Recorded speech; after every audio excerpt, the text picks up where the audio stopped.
नमस्कार, मैं पवन कुमार, व्याख्याता संस्कृत साहित्य, राजकीय उच्च माध्यमिक विद्यालय चांदपुर अलवर। इस वीडियो में हम संस्कृत साहित्य कक्षा द्वादशी की पाठ्यपुस्तक शाश्वती द्वितीय भागय के तृतीय पाठ बाल कौतुकम का अध्ययन करेंगे। तो आइए देखते हैं। बाल कौतुकम पाठ का नाम है। सबसे पहले आपको बता दें कि इस पाठ का नाम बाल कौतुकम क्यों रखा गया है। आश्रम के बालकों ने कभी घोड़ा नहीं देखा था और पहली बार जब वो अश्वमेध के घोड़े को देखते हैं तो उनके मन में एक जिज्ञासा, एक कुतूहल उत्पन्न होता है और इसी कारण से इस पाठ का नाम रखा बाल कौतुकम। बालकों में जिज्ञासा या बालकों में कौतूहल, ये इसका अर्थ हुआ। आइए देख लेते हैं पाठ परिचय। प्रस्तुत पाठ करुण रस के अनुपम चितेरे महाकवि भवभूति विरचित उत्तर रामचरितम नामक प्रसिद्ध नाटक के चतुर्थ अंक से संकलित किया गया है। जैसा कि आप जानते हैं कि महाकवि भवभूति ने उत्तर रामचरितम नामक प्रसिद्ध नाटक लिखा जिसका मुख्य रस करुण है। उसी नाटक के चतुर्थ अंक से यह पाठ संकलित किया गया है। राजा राम द्वारा निर्वासिता भगवती सीता के जुड़वा पुत्रों लव एवं कुश का महर्षि वाल्मीकि के द्वारा पालन पोषण किया गया। उन्हें शस्त्रों एवं शास्त्रों की शिक्षा दी गई तथा स्वरचित रामायण के सस्वर गान का अभ्यास कराया गया। महर्षि वाल्मीकि के आश्रम में अतिथि रूप में पधारे राजा ऋषि जनक, कौशल्या एवं अरुंधति खेलते हुए बालकों के बीच एक बालक में राम एवं सीता की छाया देखते हैं। वे उन्हें बुलाकर गोद में बिठाकर वात्सल्य की वर्षा करते हैं। इतने में ही चंद्रकेतु द्वारा रक्षित राजा राम का अश्वमेधी अश्व आश्रम में प्रवेश करता है। नगरीय अश्व को देखकर आश्रम के बालकों में कौतूहल उत्पन्न होता है। वे उसे देखने के लिए लव को भी बुला लाते हैं। लव घोड़े को देखते ही जान जाते हैं कि ये अश्वमेधी घोड़ा है। रक्षकों की घोषणा सुनकर बालक लव घोड़े को आश्रम में ले जाकर बांधने का आदेश देते हैं। इसका अत्यंत मार्मिक चित्रण इस पाठ में हुआ है। आश्रम में आए हुए अश्वमेधी अश्व को जब लव ने देखा तो उसने बालकों को उसको बांधने का आदेश दिया।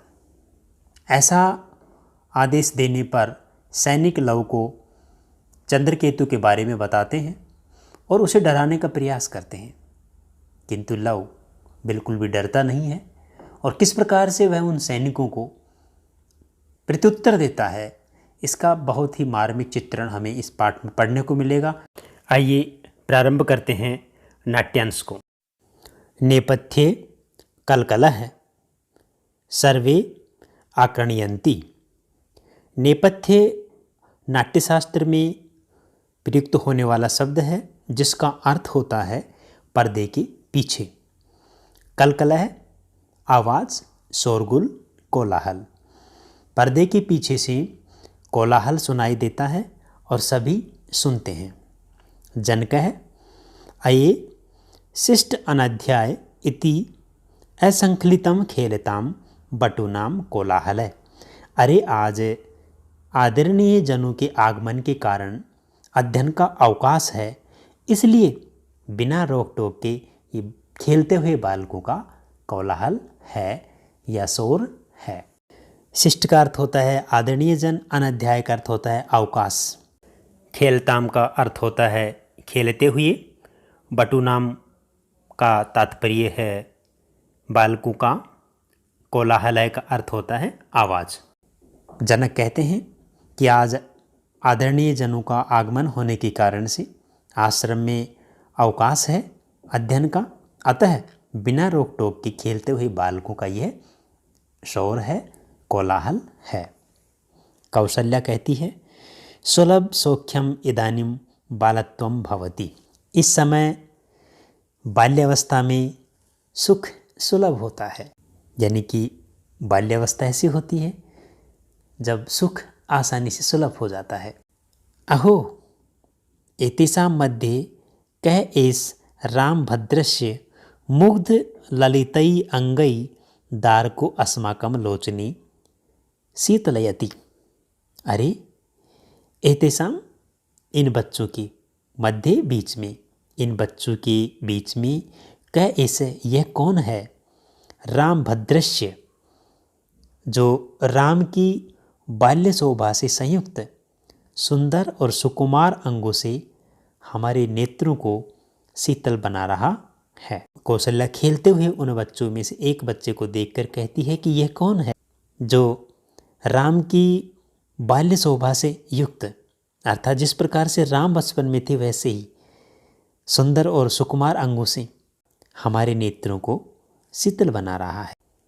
अरुंधति कहती है, कौवलय दल स्निग्ध श्यामय शिखंडक मंडनो वटु परिषदम पुण्यश्रीकः श्रिया एव सभाजयन पुनरअपि शिशुर्भूतो वत्सः स मे रघुनंदनो झटिति कुरुते दृष्टः को अयम दृशो अमृतांजनम। कौवलय दल स्निग्ध श्यामय का अर्थ होता है नील कमल के पत्ते की भांति। स्निग्ध श्याम सरल, कोमल और श्याम वर्ण वाला। शिखंडक मंडन है काक पक्ष से सुशोभित। पुण्यश्री का एक अर्थ होता है पवित्र शोभा संपन्न, श्रिया शोभा से। वटु परिषदम बालक ब्रह्मचारियों के समाज को, सभाजयन सुशोभित करता हुआ, इव तरह, वत्सः रघुनंदन है पुत्र राम, पुनरअपि शिशुर्भूत है पुनः बालक रूप में हो गया है। अयम कह यह कौन बालक है? दृष्ट दृष्टिगत होकर, झटिति सहसा अचानक, दृशो नेत्रों में, अमृत अंजनम कुरुते अमृत रूपी काजल लगा रहा है। अब देखते हैं इसका अर्थ। नीलकमल के पत्ते के समान सरस और मनोहर तथा श्याम वर्ण वाला, काक पक्ष से सुशोभित, पवित्र शोभा संपन्न, शारीरिक शोभा से बटु समूह को सुशोभित करता हुआ सा वह मेरा प्रिय पुत्र राम मानो पुनः बालक रूप में हो गया है। इस प्रकार यह कौन बालक है जो कि दृष्टि में आकर के हमारे नेत्रों में अमृत रूपी अंजन लगा रहा है। अरुंधति उस बालक में राम की छवि को देख करके इस प्रकार से कहती है। आगे देखते हैं। जनक है जनक, चरम निर्वरण्य, देर तक ध्यान से देख करके। चिरम का अर्थ होता है बहुत देर तक, निर्वरण्य देख करके। भो किम अपि एतत्, अरे यह कुछ विचित्र सी बात है। महिम्नाम एतस्मिन् विनये शिशरो मोग्ध्यमश्रिणो विदग्धै निग्रह्यो न पुनरअविदग्धै अतिशयः मनो में सम्मोह स्थिरम अपि हरतीस बलवान अयोधातुम यतवत परिलघुर अयस्कांत सकलः। अन्वय के आधार पर इसका अर्थ इस प्रकार से होगा। अन्वय इस प्रकार से कर सकते हैं। एतस्मिन् विनये शिशिरः मोग्ध्यमश्रिणः महिम्नाम अतिशयः विदग्धै निग्रह्य न पुनः अविदग्धै बलवान एषः सम्मो स्थिरम अपि मे मनः हरति यतवत् परिलघु अयस्कांत सकल अयोधातुम हरति। एतस्मिन् इस बालक में विनय शिशिरः विनय के कारण शीतलता, मौग्ध्यमश्रिणः भोलेपन के कारण कोमलता, महिम्नाम शौर्य आदि गुणों के महत्व का अतिशय मानी अधिकता, विदग्धई जानकार लोगों के द्वारा, निर्ग्रह्य जानने योग्य, सम्मोह स्थिरम अज्ञान के कारण उदासीन या निरपेक्ष, हरति आकर्षित कर रहा है, हरण कर रहा है, परिलघु छोटा सा, अयस्कांत सकल का अर्थ होता है चुंबक का टुकड़ा, अयोधातुम लोहे को। इस बालक में विनयशीलता के कारण शीतलता और भोलेपन के कारण कोमल शौर्य आदि गुणों के महत्व का जो आधिक्य है, जो अधिकता है, वह जानकार विशेषज्ञ निपुण जनों द्वारा ही जानने योग्य है। मूर्ख या सामान्य जनों द्वारा ये गुण नहीं जाने जा सकते। शक्तिशाली ये बालक अपरिचय के कारण उदासीन या निरपेक्ष भी मेरे मन को ठीक उसी प्रकार से अपनी ओर खींच रहा है जैसे छोटा सा चुंबक का टुकड़ा लोहे को खींच लेता है। राजा जनक उस बालक की तरफ आकर्षित होकर के इस प्रकार के विचार प्रकट करते हैं कि इस बालक में विनम्रता के साथ शीतलता है, भोलेपन के साथ कोमलता है और शौर्य आदि गुणों का इसमें जो महत्व है वह केवल जानकार और विशेषज्ञ लोग ही जान सकते हैं। सामान्य लोग इस बात को नहीं जान सकते। और ये बच्चा ठीक उसी प्रकार से मुझे आकर्षित कर रहा है, अपनी ओर खींच रहा है, जिस प्रकार से एक चुंबक का टुकड़ा लोहे को अपनी ओर आकर्षित करता है। लव है लव, प्रविश्य स्वागतम, प्रवेश करके अपने मन ही मन में। स्वागतम नाट्यशास्त्र का पद है जिसका अर्थ होता है पात्र स्वयं ही अपने मन में कोई बात कहता है। अविज्ञात वय क्रम औचित्यात् पूज्यान अपि सतः कथम अभिवाद ईसये। इनकी आयु के क्रम को मैं नहीं जानता हूँ, पूजनीय होते हुए भी मैं अब इनका किस प्रकार से अभिवादन करूँ। लव ने जब देखा जनक, कौशल्या एवं अरुंधति को, क्षण भर ये सोच में पड़ गया था कि मैं इनका अभिवादन किस प्रकार से करूं। मैं इनकी आयु के क्रम को तो जानता ही नहीं हूं, मैं पहले किसको अभिवादन करूं, इसके बाद किसको अभिवादन करूं। इस प्रकार से वह कहता है कि मैं आयु के क्रम को नहीं जानने के कारण से पूजनीय होते हुए भी मैं इनका अभिवादन किस प्रकार से करूँगा। विचिन्त्य सोच करके अयम पुनः अवरुद्ध प्रकार इति वृद्धेभ्य श्रूयते। विचार करके यह विरोध रहित अभिवादन की पद्धति है, ऐसा वृद्ध जनों से सुना जाता है। सेवनियम उपसृत्य विनयपूर्वक समीप में जाकर के एस वो लवस्य शिरसा प्रणाम पर्यायः। यह लव आप लोगों को सिर झुका करके प्रणाम करता है, अर्थात मैं पूज्य क्रम में आप लोगों को सिर झुका करके नमस्कार करता हूँ। अरुंधति जनकौ, अरुंधति और जनक कहते हैं कल्याणिन आयुष्मान भूया। हे कल्याण संपन्न, आप दीर्घजीवी होवे, आपकी लंबी आयु होवे। कौशल्या कहती है जात चिरंजीव, हे पुत्र लंबे समय तक जियो।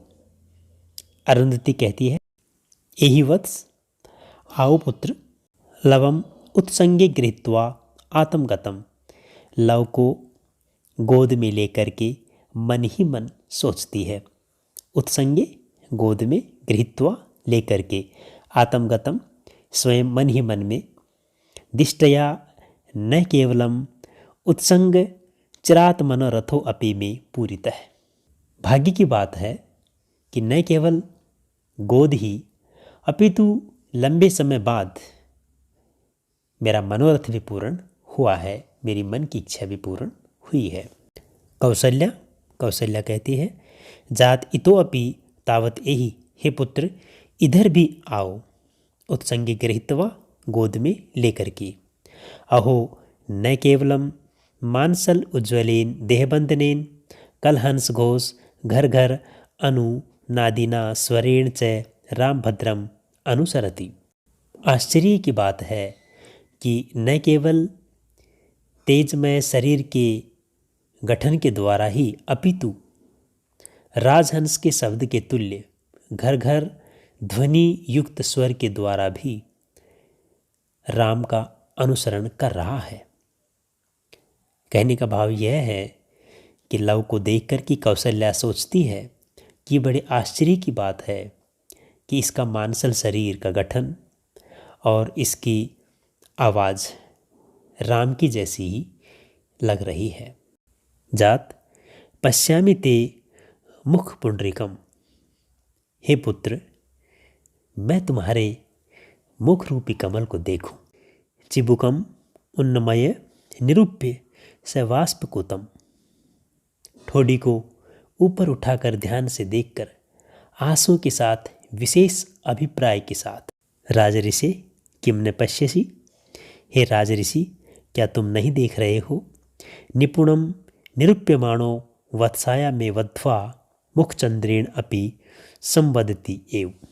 हे राजऋषि क्या आप नहीं देख रहे हैं कि ध्यान से देखने पर इसका मुंह मेरी पुत्रवधू सीता के मुख चंद्रमा से भी मिल रहा है। कौशल्या का भाव यह है कि लव को देख कर के वह जनक से कहती है कि हे राजऋषि आप देखिए कि इसका मुख जो है सीता के मुख से क्या नहीं मिल रहा, अर्थात उसका जैसा ही मुझे लग रहा है। जनक पश्यामी देख रहा हूँ, सखी पश्यामी हे सखी मैं देख रहा हूँ, निरूप्य देख करके, वत्सायाश्च रघुद्वहस्य च शिशावस्मिन् अभिव्यंजयते संवृति प्रतिबिंबतेव निखला शैवाकृति साधिति सा वाणी विनय स एव सहज पुण्य अनुभाव अपि अस। हा देवी किम उत्पत्थैर्मम मनः पारी पल्वम धावती। इस श्लोक का अन्वय इस प्रकार से करके हम इसका अर्थ देखेंगे। अस्मिन् शिशौ वत्सायाः च रघुवत वहस्य च संवृति प्रतिबिंबिता इव अभिव्यंज्यते सा एव निखिला आकृति साधुति सा वाणी स एव सहज विनय असौ पुण्य अनुभाव अपि। हा देवी मम मनः पारिप्लवम सत् किम उत्पत्थै धावति। अस्मिन् शिशौ इस बालक में वत्साया च रघुवत वहस्य च पुत्री सीता और रघुकुल की श्रेष्ठ राम का संवृत्ति संबंध, प्रतिबिंबितायु प्रतिबिंबित सा परछाई सी, अभिव्यंजते प्रकट हो रहा है, निखिला संपूर्ण, आकृति शारीरिक गठन, साधुति वही कांति या चमक, सहज विनय स्वाभाविक विनम्रता, पुण्य अनुभाव पवित्र प्रभाव, और पारिप्लवम का अर्थ होता है चंचल, उत्पत्ति उन्मार्ग पर धावती दौड़ रहा है। जनक कहते हैं कि इस बालक में पुत्री सीता और रघुकुल की श्रेष्ठ राम का संबंध प्रतिबिंबित सा होकर प्रकट हो रहा है। सीताराम के समान ही वही संपूर्ण आकार, वही कांति, वही वाणी, वही स्वाभाविक विनयशीलता और वही पवित्र तेज है। हा देवी सीते मेरा मन चंचल होकर क्यों उन मार्ग पर दौड़ रहा है, अर्थात जब सीता की शरीर यष्टि को वन जीव ने खा लिया है तब ये बालक उसका पुत्र कैसे हो सकता है, फिर भी ऐसा सोचना मेरी मन की चंचलता है। राजऋषि जनक सोचते हैं कि सीता को वन में वन जीवों के द्वारा भक्षण कर लिया गया होगा। पुनश्च लव को देख कर के वे उस लव में राम और सीता दोनों की छवि को देखते हैं। तब वो कहते हैं कि ये मेरा मन चंचलता के कारण से उन मार्ग पर अर्थात प्रतिकूल मार्ग पर जा रहा है, अर्थात ऐसा संभव नहीं है। फिर भी न जाने क्यों इस बालक में मैं राम और सीता दोनों की छवि को देख रहा हूँ। कौशल्या जात अस्ति ते माता, हे पुत्र तुम्हारी माता है, स्मृतिवतातम, या तुम अपने पिता को याद करते हो। लव कहता है नहीं नहीं। कौशल्या कहती है ततः कस्य तुम, तो तुम किसके हो। कौशल्या की जब ये पूछने पर कि तुम किसके हो तो लव कहता है भगवत सुगृहित नाम ध्येयस्य वाल्मीकि, पवित्र नाम वाले भगवान वाल्मीकि का पुत्र हूँ। कौशल्या कहती है अयि जात कथितव्य कथय, हे पुत्र कहने योग्य बात कहो। लव कहता है एतावत एव जानामि, मैं इतना ही जानता हूँ। प्रविश्य संभ्रांतः, प्रवेश करके घबराते हुए।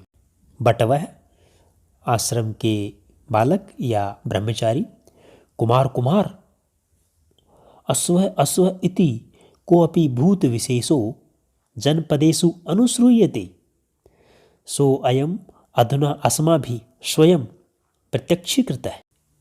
हे कुमार, जनपद में अश्व नाम का कोई प्राणी विशेष सुना जाता है। वह यह हम लोगों ने अभी अपनी आंखों से प्रत्यक्ष देखा है। घोड़े को देख करके आश्रम के बालक दौड़े दौड़े आते हैं और लव से कहते हैं कि कुमार, नगरों में अश्व नाम का कोई प्राणी जो सुना जाता है वह तो हम लोगों ने आज अपनी आंखों से प्रत्यक्ष देखा है। लव अश्वो अश्व इति नाम पशु समामनाये संग्रामिकी च पठ्यते तद्ब्रूत कीदृश है। अश्व इस नाम का हमने पशु वर्ग में और धनुर्वेद में पढ़ा है, तो बताइए वह कैसा है। लव ने जब आश्रम के बालकों से अश्व के बारे में पूछा तो वो बालक कहते हैं, बट वह आश्रम के बालक। पश्चात पुक्षम वहति विपुलम तच्च धुनोति अजस्रम। पश्चात पुक्षम वहति, पीछे बड़ी पूँछ है, विपुलम तच्च धुनोति अजस्रम, और वह उस बड़ी पूँछ को लगातार निरंतर हिलाता रहता है। दीर्घ गिरवा से भवति, उसके एक लंबी गर्दन है। खुरा तस्य चत्वार एव, उसके 4 खुर हैं। शष्पाणी अति, हरी घास खाता है। प्रकीर्ति सकृत पिंड का नाम आम्र मात्रान, आम के फल के बराबर पुरुष खंडों को निकालता है, अर्थात आम के फल के बराबर लीद करता है। किम व्याख्यानई व्रजति सह पुनः दूरम एहि एहि यामय। वर्णन करने से क्या, वह दूर जा रहा है, आओ आओ चले। उस अश्व की एक बड़ी पूँछ है, उसे वह बार बार हिलाता है। वह लंबी गर्दन वाला होता है, उसके 4 खुर होते हैं, हरी घास खाता है तथा आम के फल के बराबर पुरुष खंडों को निकालता है, अर्थात आम के फल के बराबर वह मल को त्यागता है। वर्णन करने से क्या लाभ, वह दूर जा रहा है, आओ आओ चले। इस प्रकार से वे आश्रम के बालक लव को बताते हैं। इत्तेजिने हस्तयोश्च आकर्षन्ति, ऐसा कहकर के हाथ पकड़ के खींचते हैं। लव सकौतुक उपरोध विनियम आर्या पश्यति एभि नीतो अस्मि इति त्वरितम परिक्रामति। लव दर्शन के लिए कौतूहलता, सहचरों का अनुरोध और वृद्धजनों के प्रति विनय के साथ, यानी कि लव की स्थिति इस प्रकार से हो जाती है कि वह घोड़े को देखना भी चाहता है और उसके जो मित्र उससे अनुरोध कर रहे हैं उसको भी वो मानना चाहता है, लेकिन वृद्ध लोग जो वहाँ थे उनके प्रति विनम्रता भी प्रकट करना चाहता है। इन सारे भावों का मिश्रण प्रकट करते हुए कहता है कि आर्या पश्यत एभि नीतो अस्मि, हे श्रेष्ठो देखिए मैं इनके द्वारा ले जाया जा रहा हूँ। इति त्वरितम प्रक्रामति, ऐसा कहकर के शीघ्रता से उनके साथ चला जाता है या घूमता है। अरुंधति जनकौ महत कौतुकम वत्सस्य, प्रिय पुत्र को बड़ा कौतूहल है, बड़ी जिज्ञासा है। अरण्य गर्भ रूप आलापई युयम तोषिता वयम च, वन में रहने वाले बच्चों के आकारों एवं संभाषणों से आप लोग संतुष्ट किए गए हैं और हम लोग भी। भगवती जानामि तम पश्यन्ति वंचितेव्य, हे भगवती अरुंधति, मैं समझती हूँ कि उस बालक लव को देखते हुए मैं ठगी सी गई हूँ। तस्मात् इतो अन्यतो भूत्वा पृच्छामहे तावत् पलायमानम दीर्घ आयुषम, अतः यहाँ से दूसरी ओर होकर भागते हुए उस चिरंजीव बालक को देखें। कौशल्या कहती है कि वन में रहने वाले बच्चों के आकारों एवं उनकी बातों से आप लोग संतुष्ट किए गए हैं और हम लोग भी संतुष्ट हुए हैं। हे भगवती अरुंधति, मैं ये समझती हूँ कि उस बालक लव को देखते हुए मैं ठगी सी गई हूँ, अर्थात उसमें राम के स्वरूप को देख करके और अब वह मुझसे दूर चला गया, इसलिए ऐसा लग रहा है जैसे मैं ठगी गई हूँ। अतः यहाँ से दूसरी ओर भागते हुए उस दीर्घायु बालक को देखें। तब अरुंधति कहती है, अति जवेन दूरम अतिक्रांत स चपल कथम दृश्यते। यह चंचल बालक तीव्र गति से दूर चला गया है, कैसे दिखाई दे सकता है। प्रवेश करके बटवह आश्रम के बालक, पश्यतु कुमार तावत आश्चर्यम। हे कुमार, इस आश्चर्य को देखें। लव कहता है, दृष्टम अवगतम च, देख लिया और समझ लिया। नूनम अश्वमेधिको अयम अश्व, निश्चित रूप से यह अश्वमेध का अश्व है। बटवह ब्रह्मचारी आश्रम का बालक कहता है, कथम ज्ञायते, आप कैसे जानते हैं या आपको कैसे पता कि यह अश्वमेध का घोड़ा है।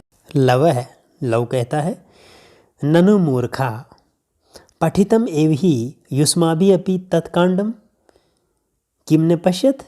प्रत्येकम सत्संख्या कवचिनो दंडिनो निसंगणीश्च रक्षितार यदि च विप्रतयस्तत्प्रक्षत। अरे मूर्खो, ननु मूर्खा, अरे मूर्खो, पठितम एव ही युष्माभिर अपि तत्कांडम, तुम लोगों ने भी उस अश्वमेध कांड को पढ़ा ही है।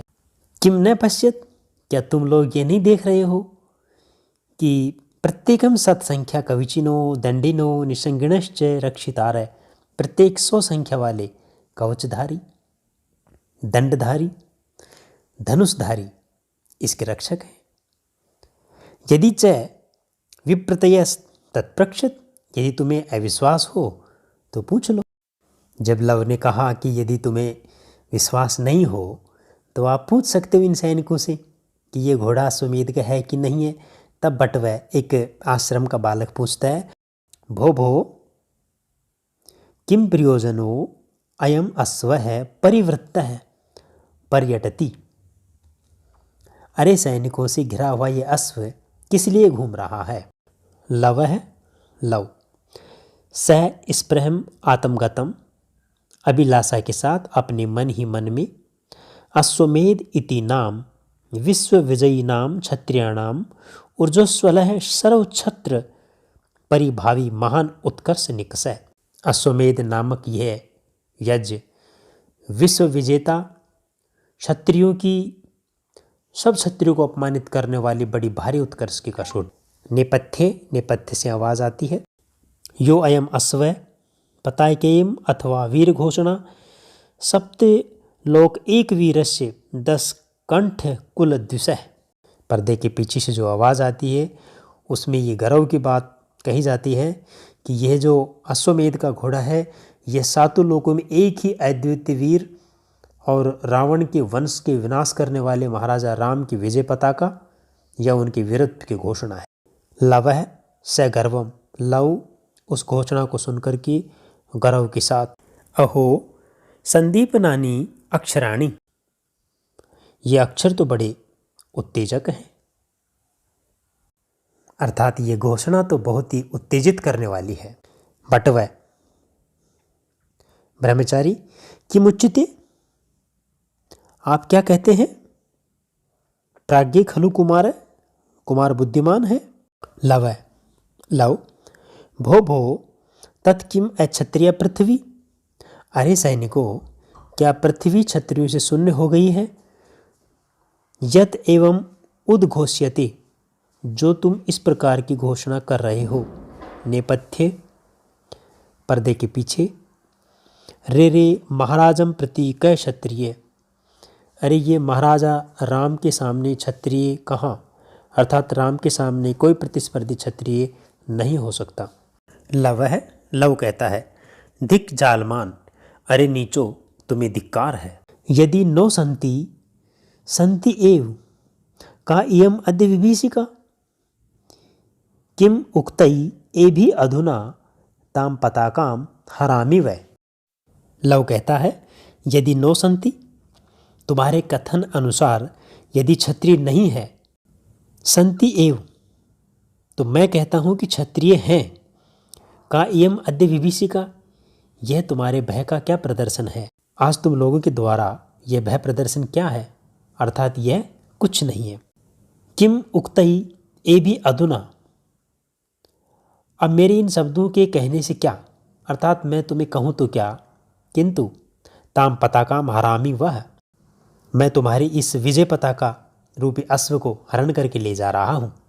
और ऐसा कहते हुए वो कहते हैं, हे बटवः, हे ब्रह्मचारियों, परिवृत्य लोष्टै अभिघनंत उपनयत एनम अश्वम, इस अश्व को चारों तरफ से घेर करके मिट्टी के ढेलों से मारते हुए आश्रम में ले चलो।